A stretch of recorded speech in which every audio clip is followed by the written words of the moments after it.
Gundam.tk presents High Grade Zeydra.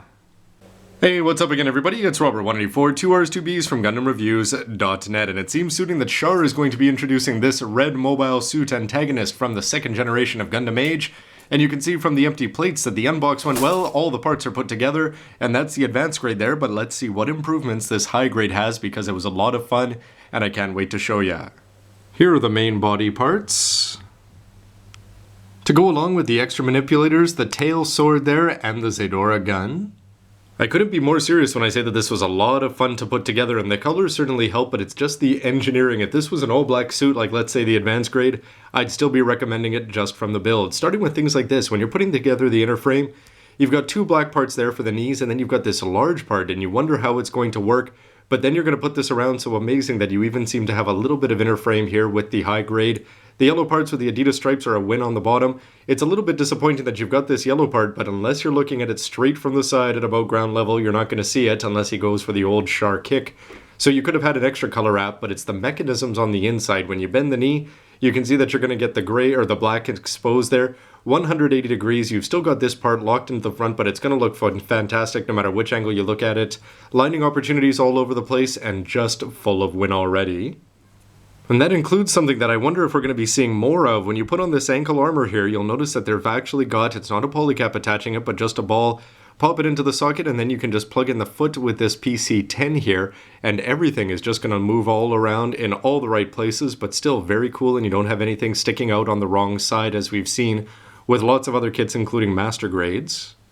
And though the legs have a couple colors in them, the color assault is really going to start once you get up top. First, when you're looking at the back, you can see this stripe system here is working down below, or all the way across the bottom. You can pop this part out there if you want to attach it onto an action base. You don't have moving hips here, although they are offset, they're not straight across. But it's the front section which is going to be the most impressive, as you've got red, orange, red, yellow there in succession. Everything looking very sharp and lining opportunities as well, although this part is just part of the seam. But it was putting together the chest, as the manual recommends doing first, that I just certainly was very, very impressed. If you look at how much colors you've got the yellow and the orange, and if you watch the anime, it was great to see the attack on the big ring and seeing all these colors after I was putting this together. You've even got little details like this red part which is attached onto this black part, which is going to give you mobility down below. You've got a silver seal in here. It's a little bit tricky to put on, but not going to be that hard because if you make a mistake, you're going to be covering it up anyway, and you do still have that clear effect of this part and a little bit of sparkle underneath. But amazing again that you're going to have red, yellow, black, green with silver underneath in close succession to go along with the fact that you've got these small orange parts. One thing I was a little bit concerned about is you've got these black parts that pop on here and they don't seem to fit on all that well. If you are to put on the arms and pop them off, you're probably going to lose those, so just be careful to hang on to them. And one thing that I was a little bit impressed with, but I could have been more so, is I figured that you would have the orange on the front just to get the full color assault on the eyes. But you're going to have the old flame orange on the back on top of the red. This is where the black seals go. I wonder where that went in the unbox. And on the front you are going to have the black, which is going to look good when you put the shoulders on. I wonder if it could have been a little bit brighter though.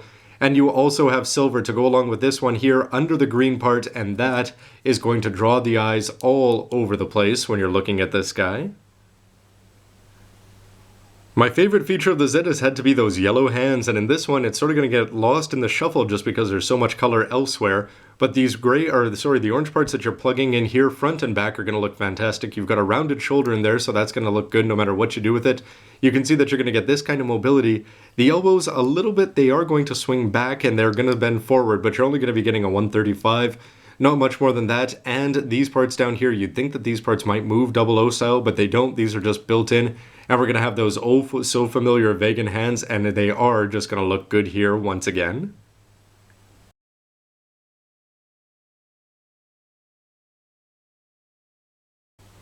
Five manipulators in total, where you've got two closed ones, two there with beam Vulcans, and you are going to have this additional one for the Zeydra gun, which is looking really, really sharp, especially if you see it compared to the advanced grade one, which is about 2 millimeters across. Here you can see that you're going to have a black part plugged in there. I put in a little bit of lining down below, although I don't think it's that great. Also there between the fingers, this is going to clamp on really well, and it's just going to look solid, and it's got two green seals, very noticeable in the front. These are also parts there and some great deep channels there, and it really does just look alien, and it's certainly an appropriate add-on for this guy. You can plug in the sword/tail to the back, although you've got that attachment part that you'll probably want to keep on hand somewhere. You can take this whole thing off. This part is going to move around, and if you're familiar with the Zetas, it's going to be pretty much exactly the same. So you can take that and you can plug it into the hand, so if you want to use this as a weapon, everything here is going to look good. It still does seem a little bit strange to have a sword in the underside of the hand, but then again, having the yellow with the black details there on top of the red, it's still going to work from a color perspective. And it's hard to believe because usually the head is one of the best features of the Gundam, but with this guy, this is a little bit understated. Not too different from the advanced grade, except for the fact that you're going to have these yellow details here on the side. When you put it together, you're going to have two black parts that you squeeze together with that green sticker in between. This one didn't seem to be cut quite perfectly, so I had to do a little bit of modification to get that on there. Doesn't look that great if you look at it too up close, and you can see that it's a little bit hollow down there below, so you're not going to have a perfect fit, but overall it's still impressive that you've got these four small parts that all plug in there, very Alien Commander Sharish all at the same time. Start to finish, this kit was a lot of fun, starting with the unbox and combining all the parts together and then taking a look at the engineering that goes into them. I'm still just blown away that you can have such small color details in such near succession here. And also, I was a little bit concerned, having built quite a few of the Veigan suits, that it might get a little bit repetitive or too similar to the Zetas, which I've already got a couple of. Very different from the advanced grade, and again, just so many interesting details here, like the way you're going to put together these thighs, the way you've got these parts attached on, little details like colors that are even going to be hidden, the gun looking great, the manipulators having the extra fifth one, and the head just being pretty solid. But it's the wings, the chest, and everything in the upper body that's just going to make this guy full of color, and I can't wait to see it all together, and I hope you're looking forward to it as well, so stay tuned for the next part. Please let me know what you think of the parts and the engineering with a comment down below, and we'll see you next time. Thanks for watching. And the advanced grade can only look down in color envy.